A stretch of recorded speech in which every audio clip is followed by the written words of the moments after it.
ఓం మహాగణాధిపతయే నమః. ఓం గురుభ్యో నమః. ఓం శ్రీమాత్రే నమః.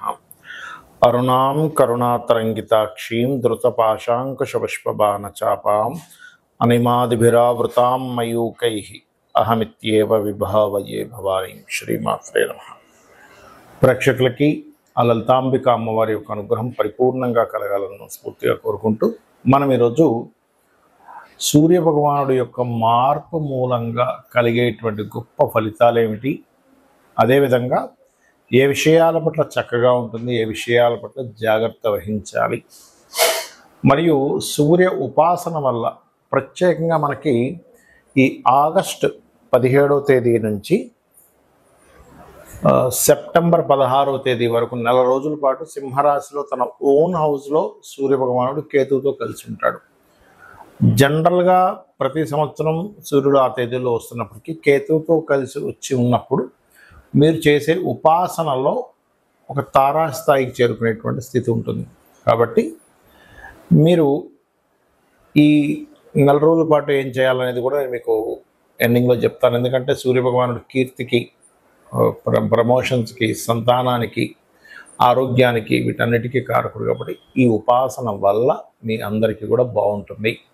అయితే ఈ విషయాలు చెప్తుంది నేనైనప్పటికీ కూడా చెప్పిస్తుంది మాత్రం సాక్షాత్ లలిత అమ్మవారిగా భావిస్తూ ఒక్కొక్క రాశి గురించి మనం తెలుసుకుందాం. తులా లగ్నము, తులారాశి. తులవారికి లాభస్థానంలో రవి ఆగస్టు 17వ తేదీ నుంచి సెప్టెంబర్ 16వ తేదీ వరకు నెల రోజుల పాటు అక్కడ ఉంటాడు లాభస్థానంలో. అయితే ఈ తులా లగ్నానికి బాధకుడు అని కూడా చెప్తుంటారు. అయితే ఎలాంటి విషయాల్లో బాధలు ఏమిటి అని చెప్పి చూసుకున్నట్లయితే ఇక్కడ పర్టికులర్గా మీకు సక్సెస్ అంటే ఏదైనా ఒక ప్రయత్నం చేస్తున్నామండి, ఆ యొక్క ప్రయత్నం సక్సెస్ ఎండింగ్కి వెళ్తుంది. మనం చూడండి, ప్రయత్నం చేస్తాము, దాన్ని కొనసాగిస్తాం, కానీ ఎండింగ్గా మనకి వచ్చేటువంటి ఫలం ఏదైతే ఉందో అందుకునే విషయంలో ఇబ్బంది వస్తూ ఉంటుంది. కానీ లాభంలో రెవెన్నప్పుడు ఈ పర్టికులర్ లగ్నానికి ఫలితం చేతికి చిక్కుతుంది అనేటువంటి చాలా స్పష్టంగా ఉంది. కాకపోతే మీకు 12లో కూడా కుజుడున్నందుకు ఏదైనా భూముల మీద ఇన్వెస్ట్మెంట్ చేసే విషయంలో ధనాధిపతి వ్యయంలో ఉన్నాడు.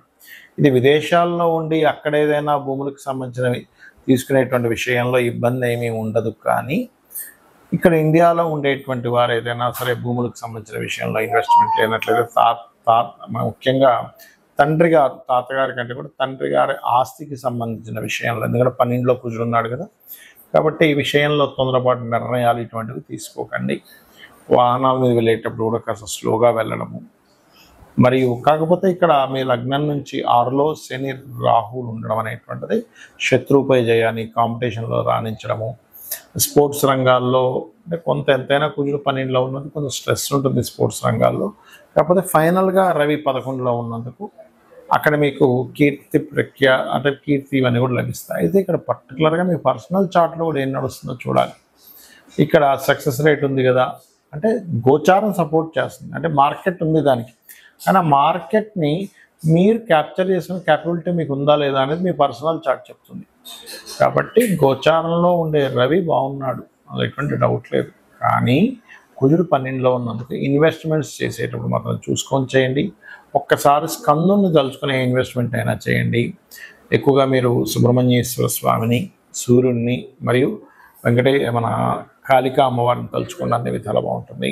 ఈ నెల రోజుల పాటు ఆగస్టు 17 నుంచి సెప్టెంబర్ 16వ తేదీ వరకు ఉన్నటువంటి సూర్యుడు న్యాచురల్గా 5th హౌస్లోకి ఎంటర్ అయినప్పుడు మనకి చెప్తూ ఉంటారు శాస్త్రాల్లో, సూర్యుడు నమస్కార ప్రియుడు అని.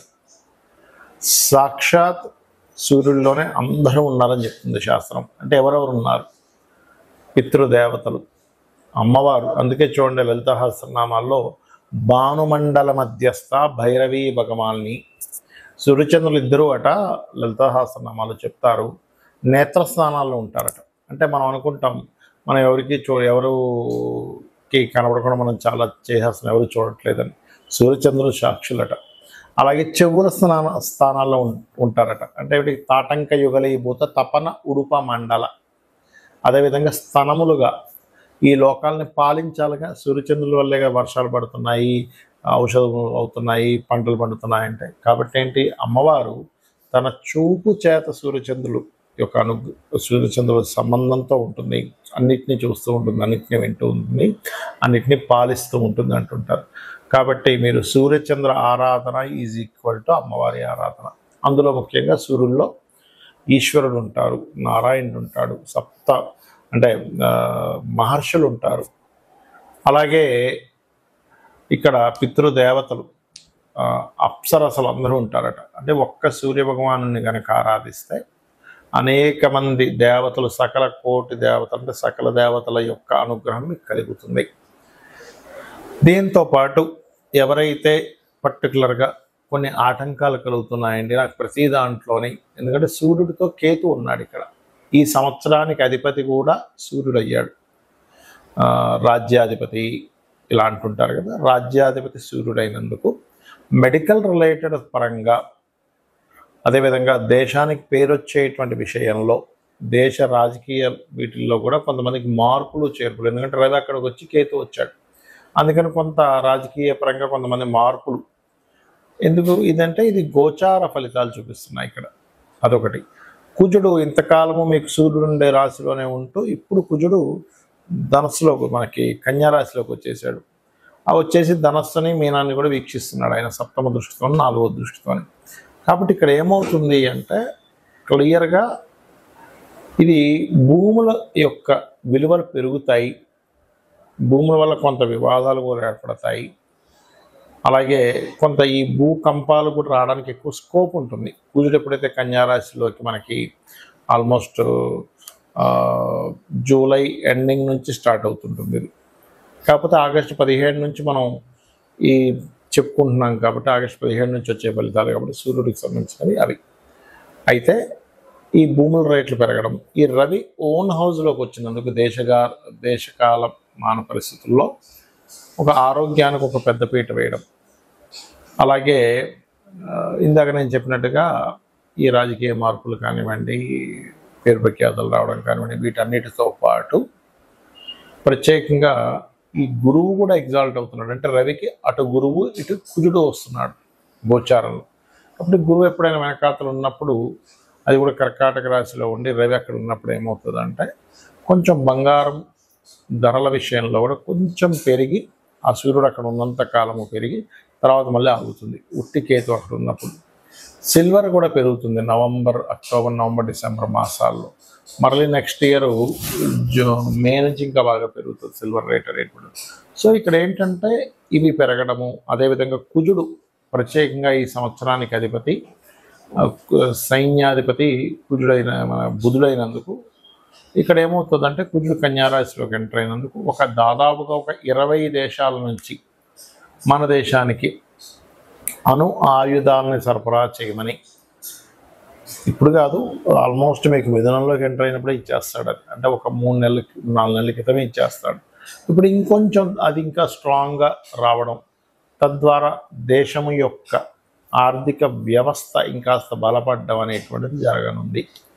ఇక ఈ సూర్య ఉపాసన చేసేటువంటి ఈ 4 రోజుల పాటు తీసుకోవాల్సిన ముఖ్యమైన జాగ్రత్తలు ఏమిటి అంటే, మనం ఒకటి సిద్ధించాలి అంటే కొన్ని పాటించాలండి.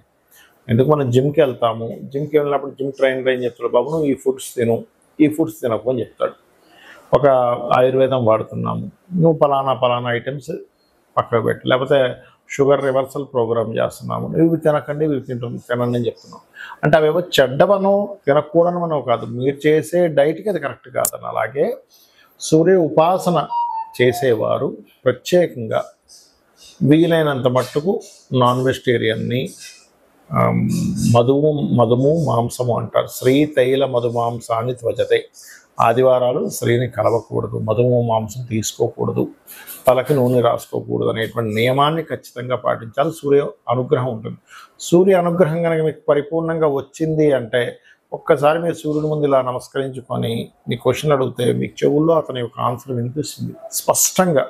అది ఎవరికైనా, నాకు మీకు అందరికీ వినిపిస్తుంది అది. అలాగే ఆరోగ్యానికి ఆరోగ్యం ఉంటుంది, పేరుకు పేరు. చాలామంది చూడండి, ఏమిటోనండి పేరు రావట్లేదు, మా ఆఫీస్లో ఉన్న క్రెడిట్ అంతా పక్కలు కొట్టేస్తున్నారంట. అలా కాకుండా మీకు పేరు వస్తుంది. అదేవిధంగా పితృదేవతల అనుగ్రహం కలుగుతుంది. మరియు రాజకీయ పరంగా కూడా చక్కటి స్టేజ్కి వెళ్ళడం జరుగుతుంది. కాబట్టి చేయండి. అమ్మవారి అనుగ్రహాన్ని పరిపూర్ణంగా పొందాలి, పొందుతారని మనస్ఫూర్తిగా కోరుకుంటూ శ్రీమాత్రే నమః.